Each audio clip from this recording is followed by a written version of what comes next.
Excuse me. I'm sneezing.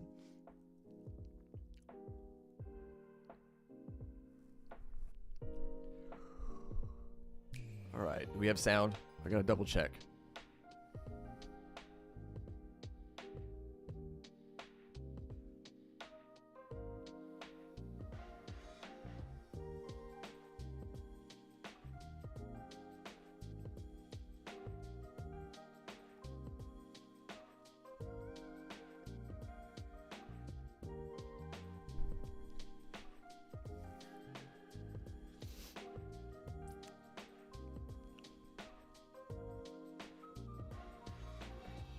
All right, for those two of you watching and lurking, good morning.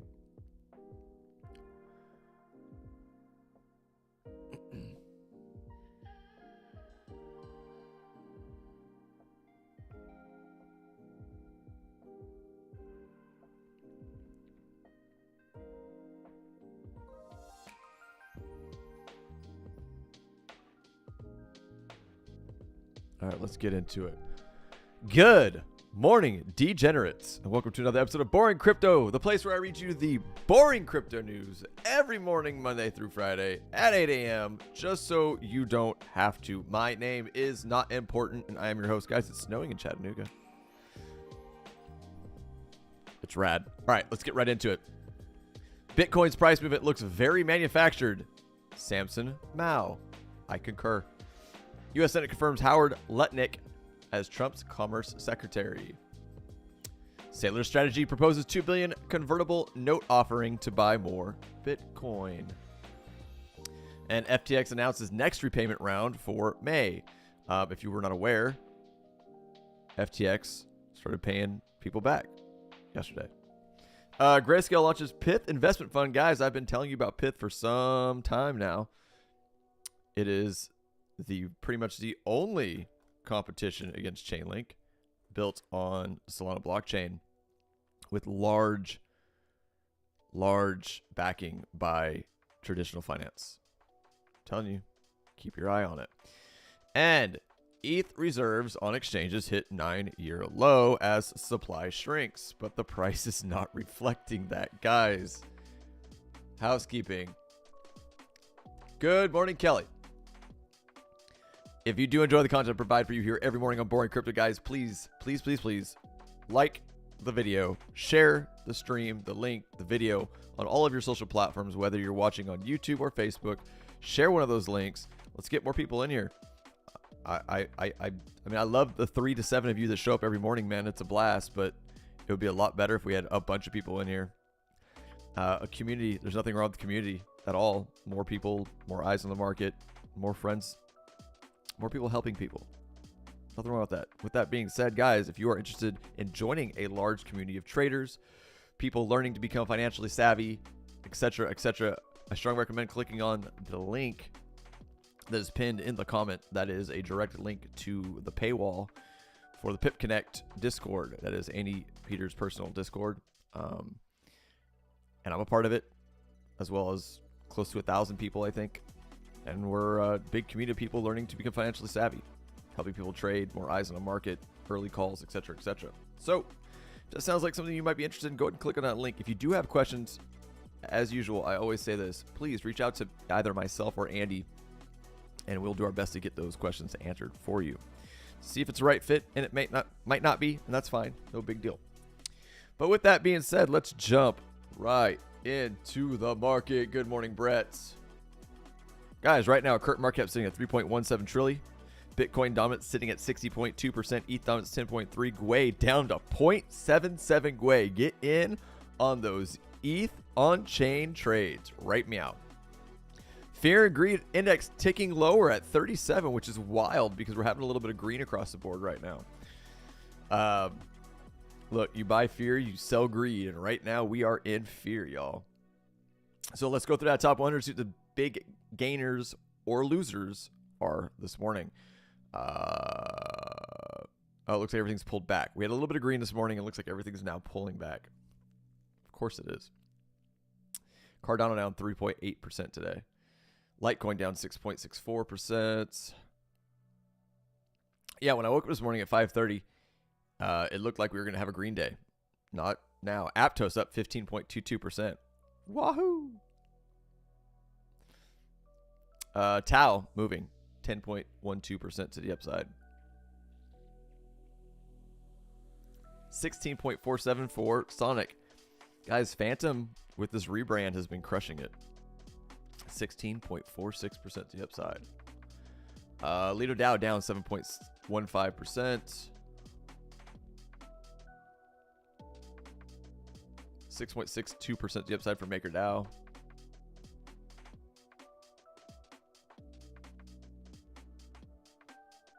$12.05% to the upside for Berachain. Excuse me.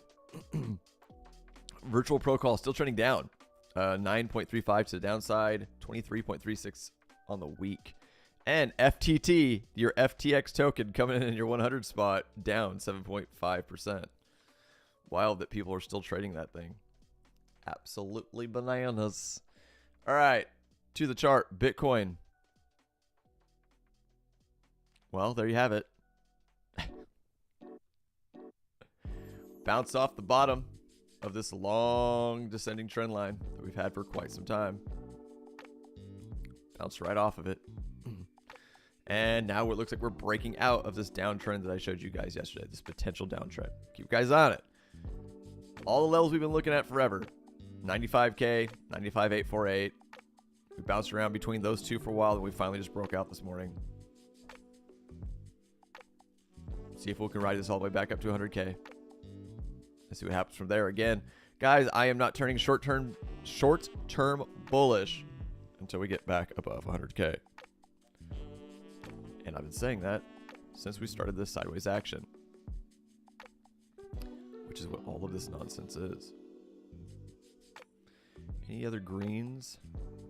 We were looking green across the board again when I woke this morning and everything started trying to kind of just pooping out. What does US 30 look like? US 30 looks sideways as shit. I mean, there's swings in here. You can make money in these swings, but guys, I wouldn't look right now personally. I don't consider myself skilled enough to trade this chop, so I would not be trading. I know that sucks and people don't want to hear it, but it's a lesson to be learned, right? So many people that get into trading early have this idea, this mindset that, man, if I could just make so-and-so a day, just every day, just show up to a chart and make a trade. I'm going to make money. I make $3,000 to $5,000 to $1,000 a day. It doesn't work that way. Don't get me wrong. There are times where the market is giving you those trades,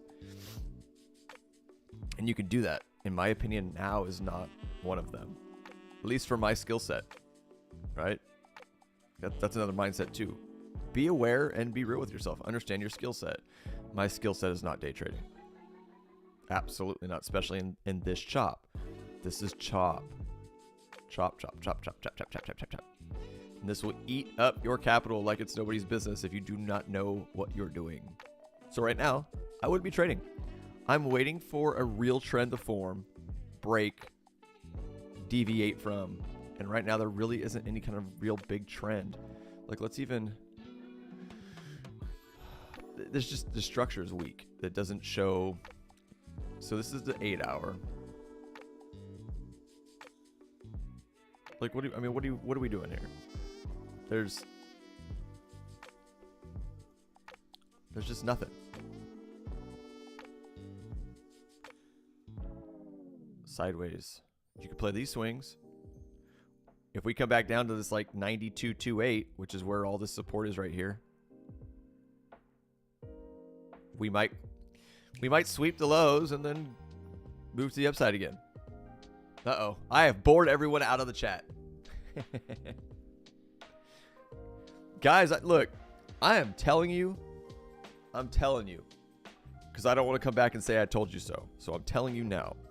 Now is the time where money is made.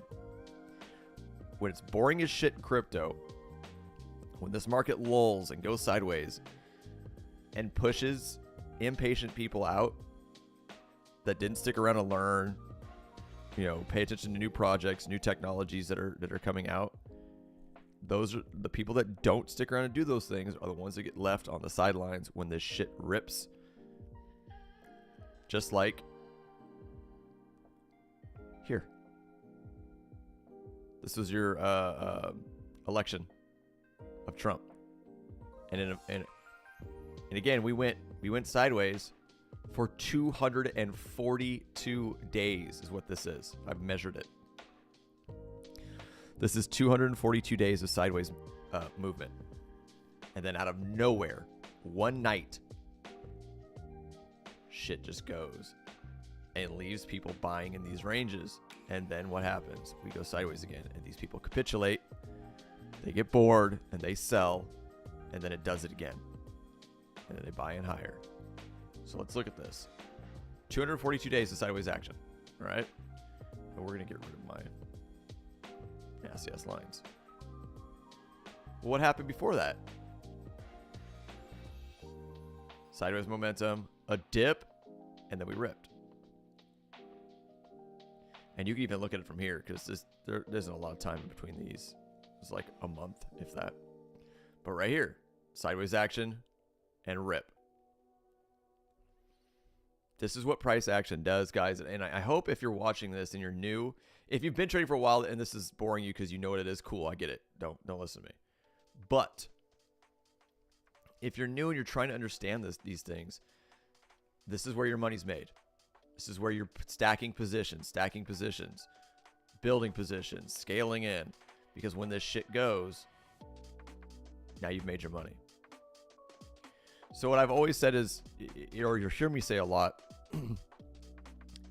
when the market is boring or down, it's the time you need to be paying attention.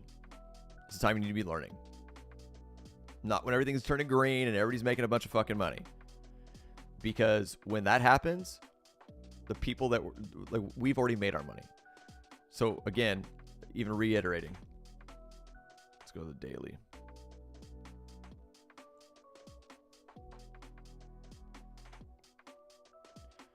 Again, when the market was down, this is the bottom of the last bear cycle. All right.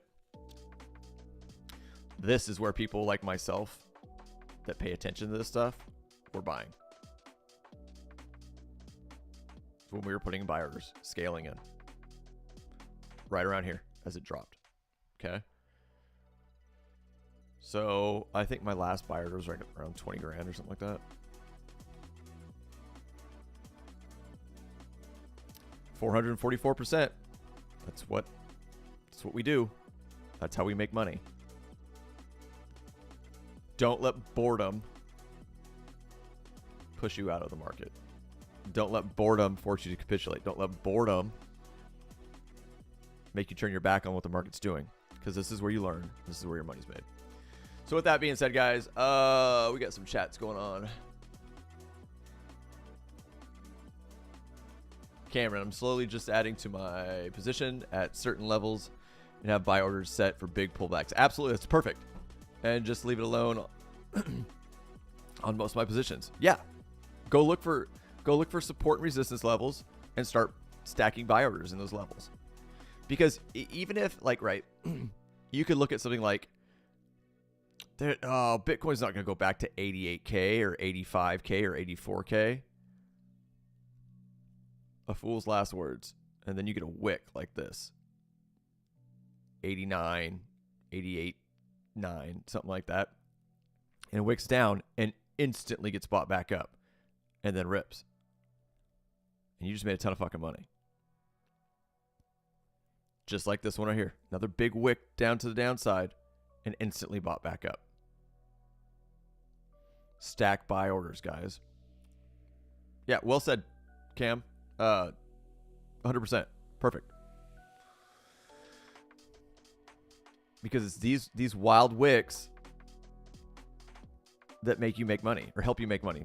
Because you're just stacking buy orders. It doesn't matter. You're just if it doesn't get hit, okay, cool. You still have more capital. You don't lose any money.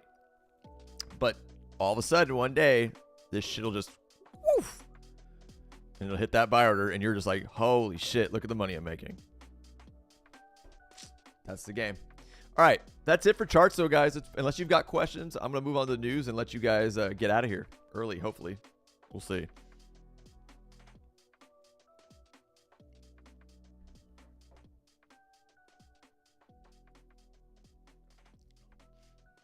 Nope. No questions?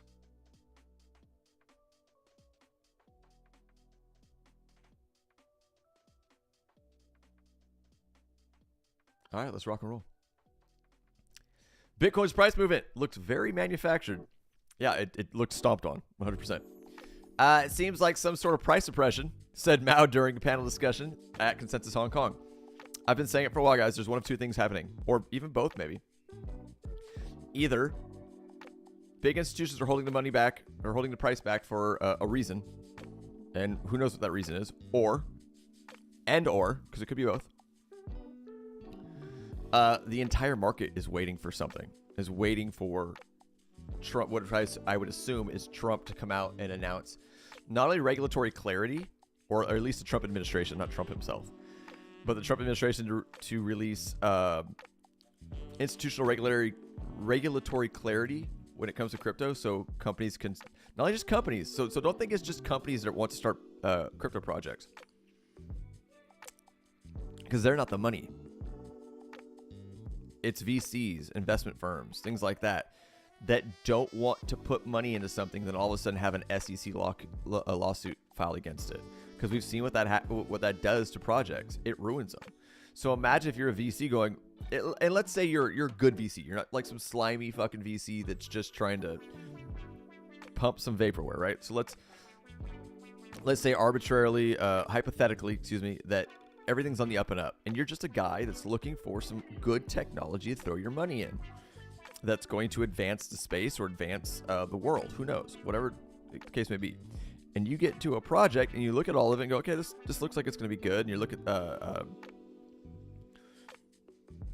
at all the things, right? I don't know how to word it, and you throw millions and millions of dollars at something. And then the SEC shows up and goes, yeah, we don't like this one. Sorry. We haven't told you why we don't like it. We haven't given you reasons, ways to come to market without us filing a lawsuit against you, but we just don't like it. And we ruin the project and you lose millions and millions of dollars. It has happened a lot in the space. So with the new administration being, from what we know of right now, being the most crypto-friendly administration in the history of crypto, my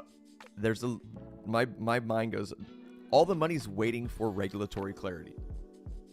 So let's go on with the article and see what they say. Bitcoin's price action is raising concerns for possible market manipulation. Get the fuck out of it. Yes, it's obviously manipulated. Of course.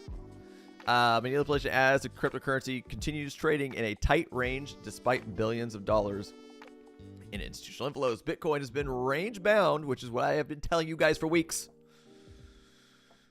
Sorry. For over 2 months, trading between 92.4 support and 106.5 resistance since December 18th of 2024.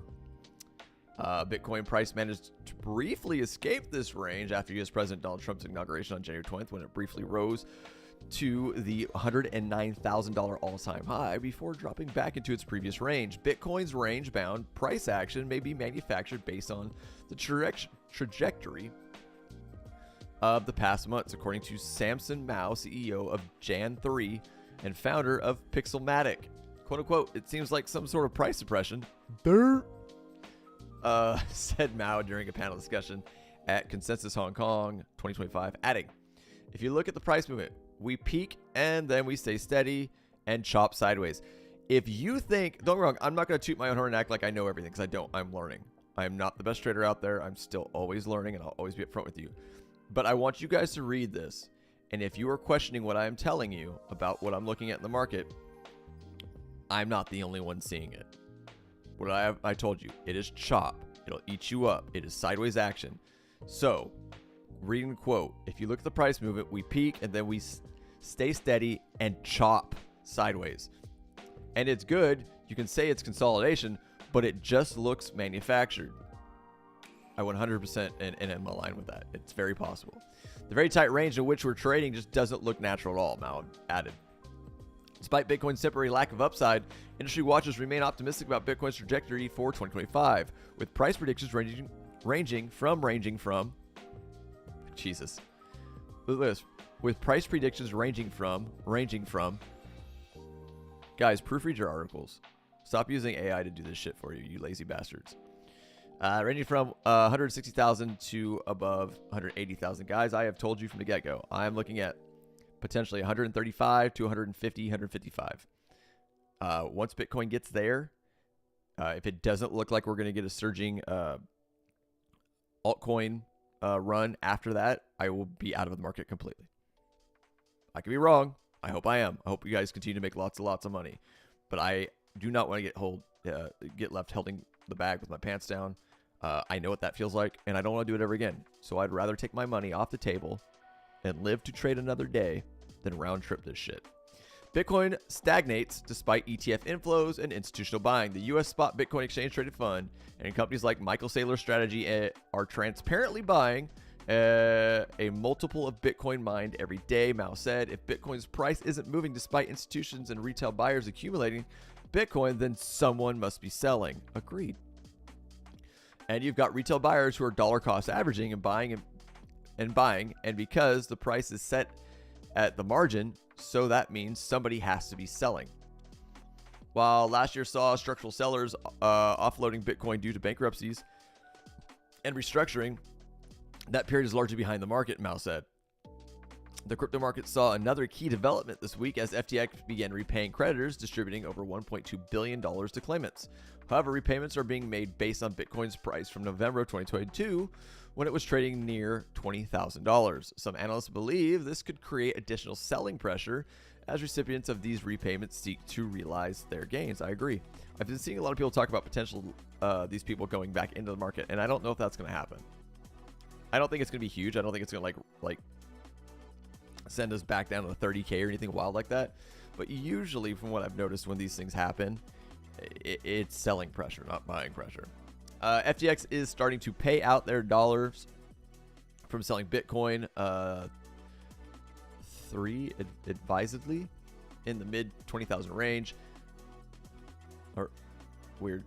So clearly somebody is selling to match this, otherwise the price would already be moving upward again, Mao said. Yeah, look, BlackRock, whoever, they're trying to keep the price down, quite possibly for whatever reason I do not know. But somebody is holding it down for a reason.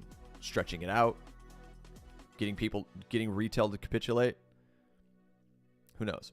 U.S. Senate confirms Howard Lutnick as Trump's Commerce Secretary. I don't know if this relates to crypto. Hopefully it does. That's why I picked it. The U.S. Senate confirmed former Cantor Fitzgerald CEO and crypto advocate Howard Lutnick as President Donald Trump's Commerce Secretary.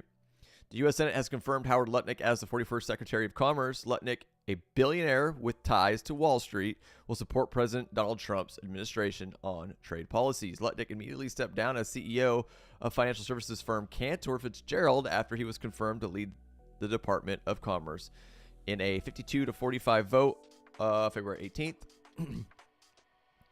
Lutnick is a crypto advocate, and Cantor Fitzgerald holds a stake in crypto stablecoin issuer Tether. However, Lutnick said he'll sell shares in all 818 businesses and other private investments that he holds positions in with 90 days, which lands on May 19th. He'll now head around 50,000 Commerce Department staffers who do everything from gathering business data and looking after patents to drumming up foreign investments and forecasting the weather. He'll also take a key role in working with top U.S. trade negotiators to deliver Trump's plans to impose import taxes on U.S. trading partners. I'm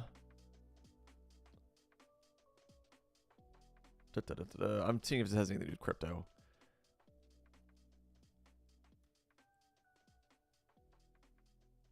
Cantor Fitzgerald has been one of the Tether's most important banking partners at a time when the company was cut off by many banks around the world. The company held most of the Tether token reserves in November, which were valued to be at $134 billion and have since expanded to $141.7 billion, according to Tether's website. Senator Elizabeth Warren, publicly pressed him last month over what she claimed was his quote-unquote deep personal ties to Tether, which she said was a serious concern as he will have extraordinary access to President Trump and other officials responsible for regulating the stablecoin giant. Lutnick said in December 2023 that he was a fan of crypto, particularly Bitcoin, pointing out Bitcoin's halving cycles and lack of centralized entity as two main reasons he sees value in holding it. Lutnick confirms, Lutnick's confirmation comes about 3 months after Trump selected him to fill Gina Raimondo's position. Can't read last names, guys. I feel like I'm in third grade sometimes trying to read this stuff. For his second stint in the office. Moving on.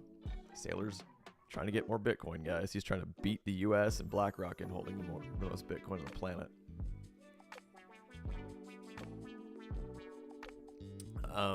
Saylor Strategy proposes $2 billion convertible note offering to buy more Bitcoin. Michael Saylor Strategy is looking to raise another $2 billion via 0% convertible notes to purchase more Bitcoin, potentially adding to the firm's 478,740 Bitcoin stash.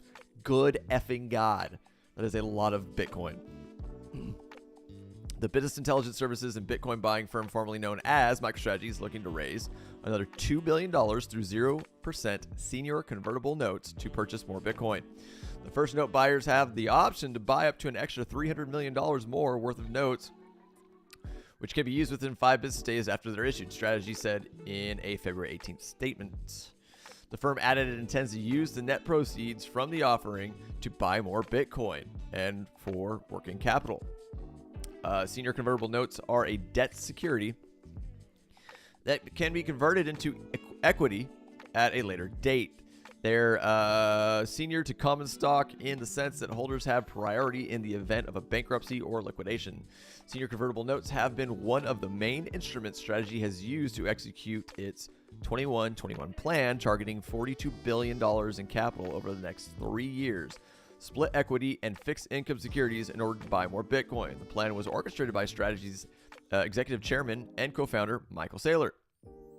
The company has already completed over half of that $42 billion capital plan since it was announced on October 30th, purchasing nearly 200,000 Bitcoin since then, bringing in a total stash to 478,740 Bitcoin and making it the world's largest corporate Bitcoin holder. BitBoys BitcoinTreasuries.net data shows. Mouthful. The proposed notes will mature on March 1st, 2030. Here's an interesting thought. If you guys read the news regularly just about random things, how many things are set to take place in 2030? This will mature in 2030. We expect Bitcoin to hit so-and-so price in 2030. What is going on with 2030? What do these creeps and these weirdos and these quote-unquote elites know about 2030? What's happening in 2030? I don't know. I just see every bigwig that runs money uses that date as like a big precursor date. Like a significant date for something maturing, or when something will hit a certain price point, or certain laws go into place, or whatever. What? Do I have any like wild conspiracy theorists guys in the chat that can start digging into 2030 stuff? It'd be fun to talk about. Sorry, moving on. Unless earlier repurchased, redeemed, or converted and are subject to market and other conditions, Strategy said. Strategy MSTR shares did not see a significant move on the news. MSTR closed down just over 1% on February 18th and traded flat after hours. Google Finance data shows Strategy shares are, however, up 372% over the last 12 months, making it one of the best performers in the U.S. stock market over the last year. Despite the Bitcoin purchases, which were accompanied by a Bitcoin price rise, Strategy reported a $670.8 million net loss in Q4. Wild. All right, FTX announces next repayment round for May. The bankrupted crypto exchange started repaying its creditors on February 18th, which was yesterday, over 2 years after the dramatic collapse, which is wild. Usually, this takes years and years and years for this kind of stuff to happen. That they got it done this fast is pretty rad for the people that lost money. I mean, they're not going to get it back as much as they lost, but you get my point. I think Mt. Gox just started repaying last year, and it's been like 8 years. FTX has announced plans for upcoming repayments and to creditors of the bankrupted crypto exchange after initiating its first round of reimbursements on February 18th. According to a February 18th announcement, the next repayment distribution will take place on May 30th for holders allowed claims of Class 5 customer entitlement claims and Class 6 general unsecured claims. It includes customers who had assets on the platform when it collapsed and other creditors such as vendors and trading partners. FTX next repayment round requires creditors to have verified claims by April 11th, the record dates to qualify for distribution. According to Sunil Kavuri, an FTX creditor and advocate, the round of repayments starting in May will include claims for a value above $50,000. These creditors will need to choose a distribution agent by April 11th. Kavuri added. Under FTX's recovery plan, 98% of creditors are expected to receive at least 118% of their claimed value in cash. How do you get to 118%? Are they giving them interest? I don't know. In May of 2024, the exchange estimated the distribution's total value to range between $14.5 billion and $16.3 billion. Currently, crypto exchanges Kraken and BitGo are the two entities facilitating the repayments. In order to participate, the distribution creditors must complete some KYC verification, submit the required tax forms, and onboard with BitGo or Kraken. FTX also warned users of potential phishing emails posing as official communications.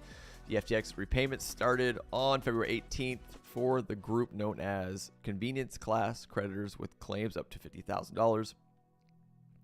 These creditors are expected to receive repayments in 1 to 3 business days, FTX said. FTX appreciates our customers and creditors' patience and collaboration throughout this complicated process. John J. Ray III, plan administrator of the FTX Recovery Trust, said in a statement, "Our work is not over. We intend to continue our recovery efforts and returning funds to additional claim classes. Crypto markets are closely monitoring potential impact of token prices as the exchange distributes billions of dollars to former users. At the time of writing, the market has fallen 2.1% in the past 24 hours of Bitcoin, ETH. They're giving price points. It doesn't matter. Go look at your charts. You guys know that. All sliding. Many creditors have sold their claims over the past 2 years. FTX creditor advocate Mr. Purple, God, these people's names, who Cointelegraph interviewed regarding his thoughts on FTX creditors, noted that many claimants may be hesitant to invest in crypto due to the traumatizing nature of the bankruptcy and the need for liquidity after being without funds for 2.5 years. I agree, which is wild because, like I said, I've been seeing a lot of people talking about that they're going to go right back into crypto and it's going to be a big catalyst for liquidity coming back into the market. And I'm like, I don't know. Could you imagine being new to crypto, but you had money? And although if you were around for last cycle, you knew how big FTX got. So if you were a very vanilla in the crypto industry, you just kind of figured, I'll just throw all my money in FTX. I'll be good to go. Yeah.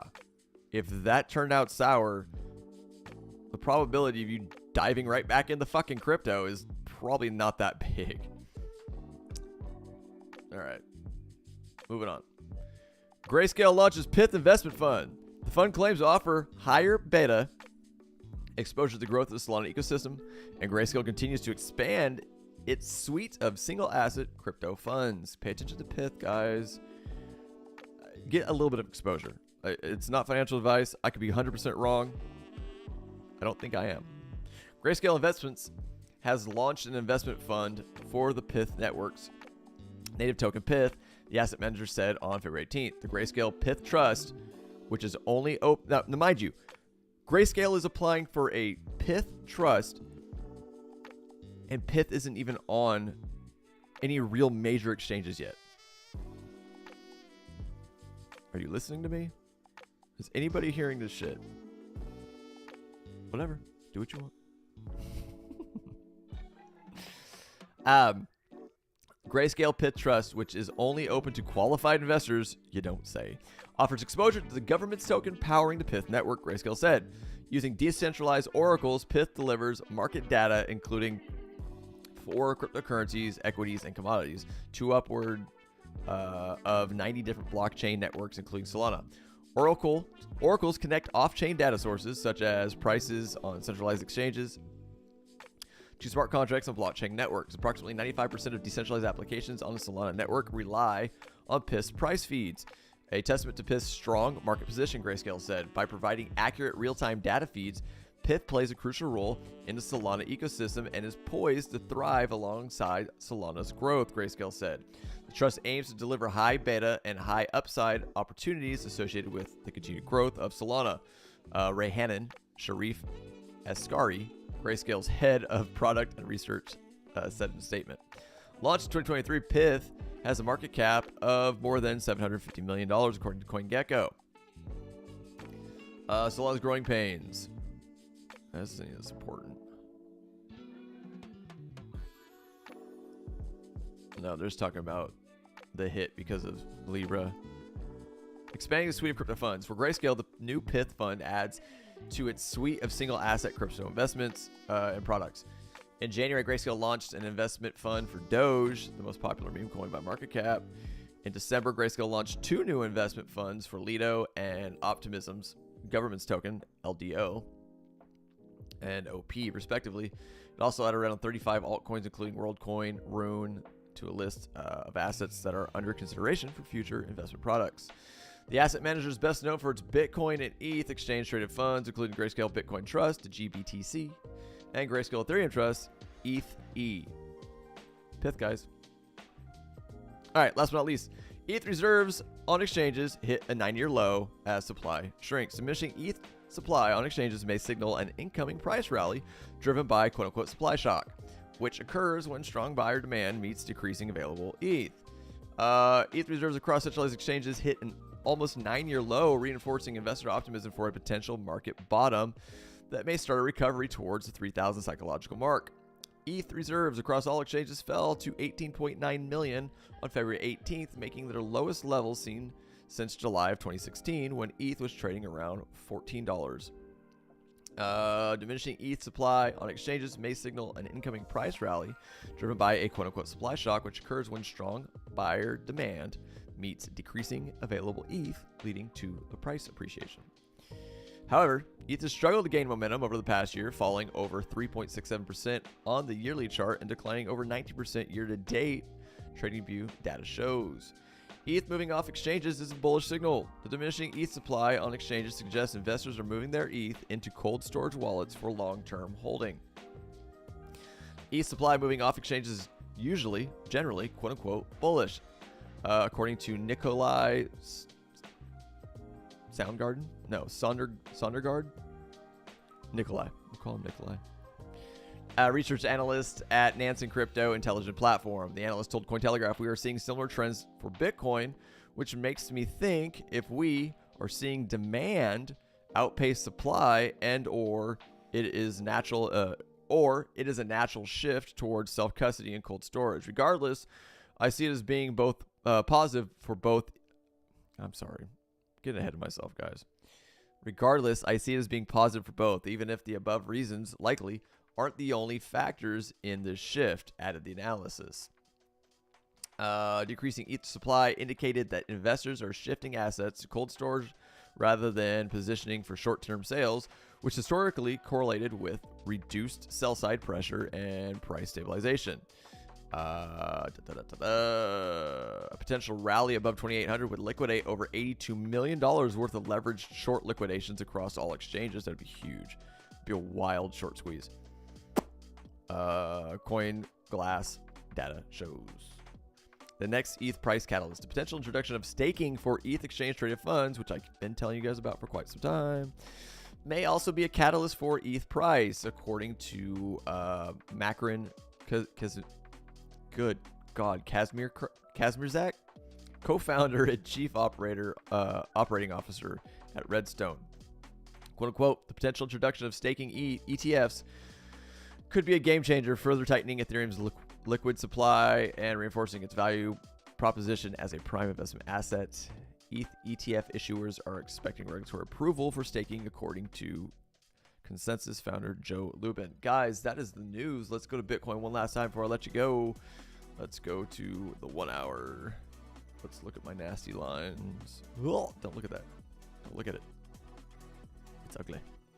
We're holding above. This is good. We're holding above 95,848. What is it, 843? What does the pre-market look like? US 30 is rolling over, but it is bouncing. Look at this wick. Look at that buy up.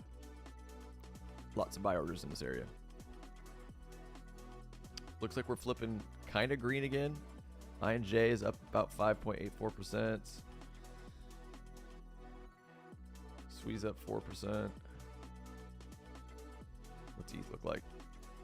ETH is back on this uptrend. We dipped below it yesterday. We're right back above it. Looks like we're kind of bouncing off of it right now.